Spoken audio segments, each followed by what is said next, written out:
Ayan. Good morning sa inyo guys. Ito. Another sharing na naman uh, sa Nisker. Share na naman tayo ng another video. So ito sa mga naka Nissan X-Trail user. Yan. So sa mga may Nissan X-Trail dyan na ang model ay 2000 ayan, 11 pababa. Ayan. T30 yung unit yan. T30. Yung ganito ang headlight. Yan. So dito ang concern ng may-ari ay nawawalan ng hatak. And then yung power niya naglo-lose power. Tapos nagche-check engine. So upon checking ang ginawa natin, nag-scan muna tayo at yan ang lumabas. P0132 AF sensor bank 1. Yan. Then nung lumabas yan, chinek natin yung tinutukoy ng scanner. Ayan, yung oxygen sensor o yung airflow sensor bank 1 is etong oxygen sensor niya na naka-attach doon sa exhaust. Yan. So ito yung yan yung kulay green na connector, and then itong kulay blue connector, yan naman yung bank 2. Yung green yan yung bank 1 na yan yung nakatutok sa flashlight yan. Yan yung bank 1, and then yung bank 2 yun yung nasa baba. So dito ang lumabas is bank 1. Yan. Nag-error. Yan. Ngayon, ito kung bakit nag-error, isa sa naging dahilan is yung nagkaroon ng tubig yung mismong socket. Ayan, check natin. Ito kasi tinanggal ko na to. Ayan.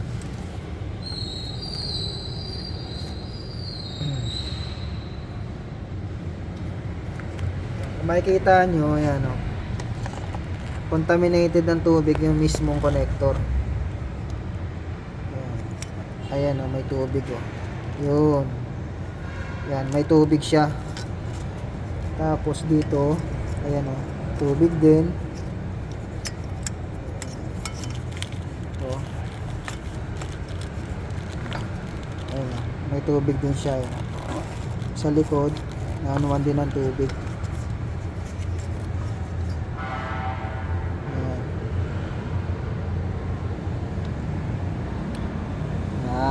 So kapag ganyan ang electrical component ng ating mga sensor ay nagkaroon ng tubig, mangyayari yan, magkakaroon ng grounded yan. Yan. Pag titrigger ngayon sa check engine at walang signal na ibabato itong oxygen sensor papunta sa ECU, so ang tendency mag-normalize yung operation ng engine dahil ang ECU ang nag-ooperate nun.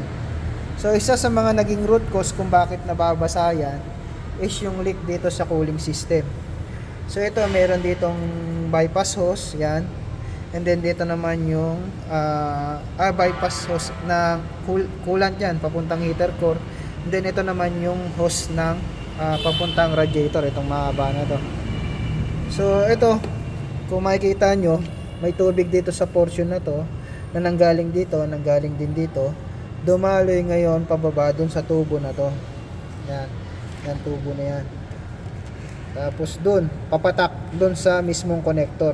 Yung leak na nanggagaling dun sa cooling system. So kapag hindi na silyado yung mga hose nyo, yan.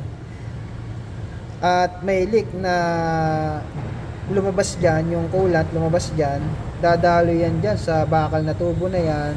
Then, papunta doon ang daloy niya doon sa connector ng oxygen sensor. Ngayon, yun nga, ganun nga nangyari dito, nabasa yung connector and then nag-trigger yung check engine dahil nag-grounded siya. So ayan. So yung mismong bank 1 na nakita natin sa scanner, yan, yung bank 1, yun mismo yung connector ng oxygen sensor bank 1 ang nabasa. So ibig sabihin tukoy na yung problema ay is yung